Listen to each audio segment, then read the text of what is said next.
What I'd like to do is, like Wesley said, I'll just give you a brief presentation followed by a video, a short video of a demolition job we've done very similar to this in Hammersmith, West London.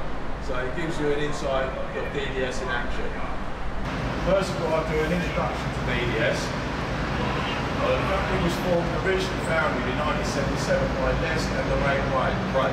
We've gone from a regional to a national business over the last 10 years, where pretty much most of our work was around the south east. Now we're nationwide. We go as far abroad as Scotland, wherever, and that's a lot of it thanks to Wesley's input over the years. DDS now form part of a group. We're a 1948 group. We've got two sister companies, one being TW Services, which you might see there lorries on about, we're actually got one on the site today, and DDS Environmental. They're the company that's actually removed all the asbestos off its job for us. It's good to be keeping in-house. DDS was awarded the contract of the Burlington House demolition, the County Hotel, the multi-storey car park, and all the associated hard standings, shops, live Indian restaurant, etc.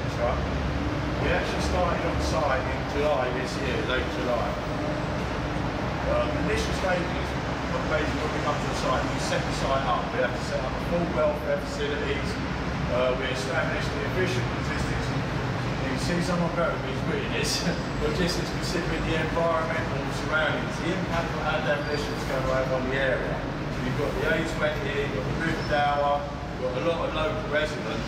So we have to work out how we're going to demolish this building, taking all these people into account, which we've decided on top-down methodology, which I'll explain a little bit briefly as we go. And also what we do early stages, because we are in such a residential area, we will install environmental monitoring stations, which monitors your dust, your noise and your vibration pollution to ensure that we're keeping within legislation, current legislation. So all that data is downloaded weekly, passed to the client.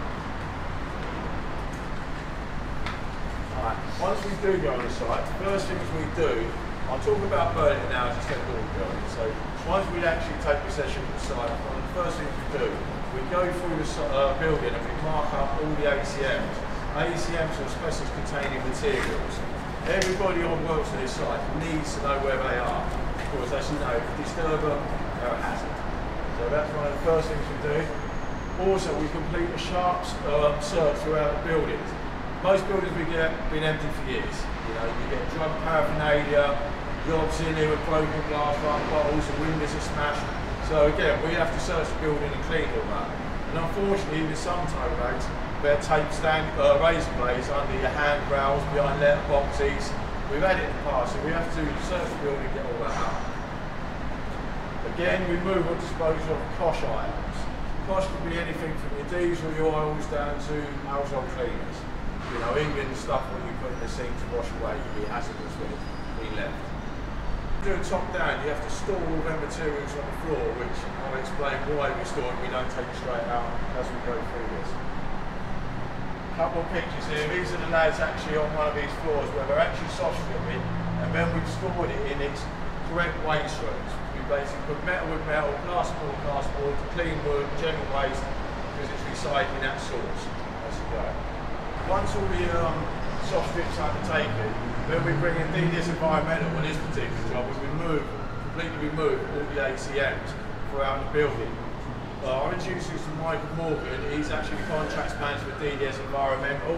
He oversees all the asbestos removal on this job. What they do, they erect, if you don't know, an airtight enclosure, they call it. It's just like a big plastic tent. So if you've got an asbestos on this floor, they just put a big plastic tent over it, and they make it airtight, so when the asbestos is disturbed, it can't escape that area.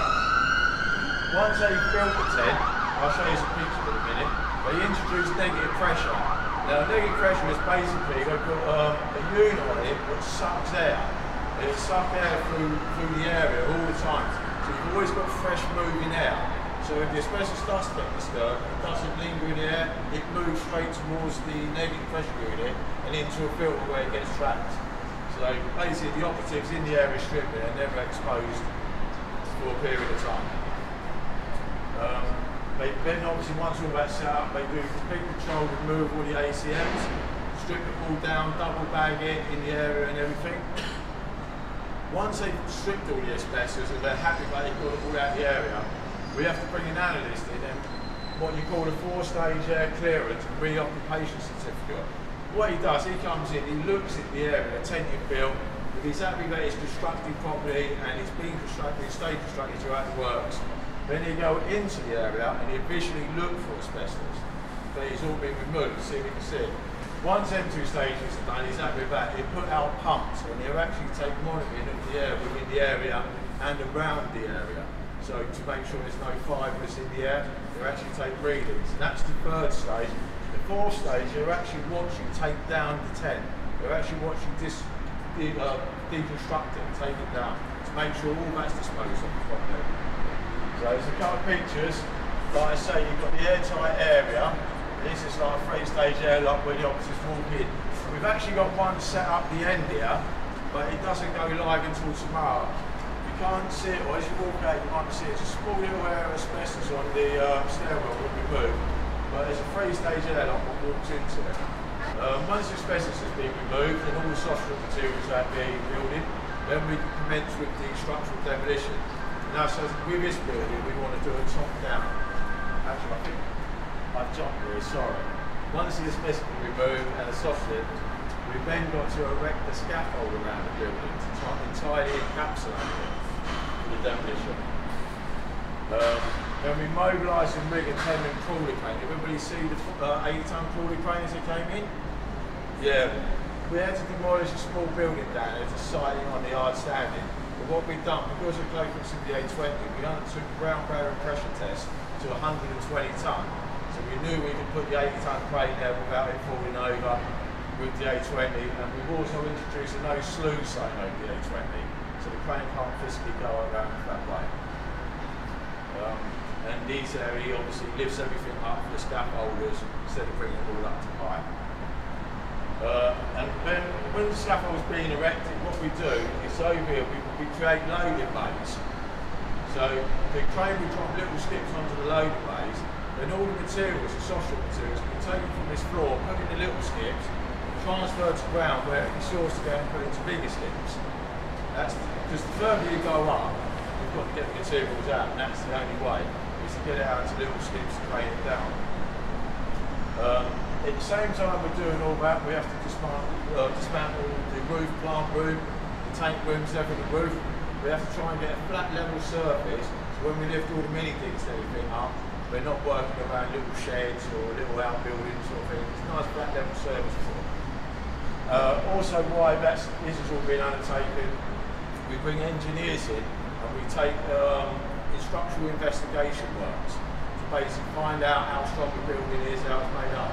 We've actually got one hole here, and we break holes in the floors by columns. We actually break columns practically right throughout the building to find out the strength of the concrete, the thickness of the concrete, the precision of the reinforcement bar in there, and the percentage of reinforcement bar. The engineers go away, then with all the asphalt drawings, they calculate what weight machines we can put on each floors. So we're working safe all the time. Because it's no good coming along going, oh, I'm going to put a 20 tonner on there. A couple of pictures, you see the scaffolds being erected, the crawler cranes out with it, and business where we load the little skips off on the loading bays. Yeah, once we've done all that, we've got the scaffold, everything's erected on the top of the building, then we've got to lift little mini diggers up by the crawler crane to enable the top-down demolition. So we lift all the equipment and all the mini diggers up, then we commence the top-down demolition. When you go up, we're not quite ready for it. There is a little mini digger there that's going to break the cutter holes, just to give you an example of how it works.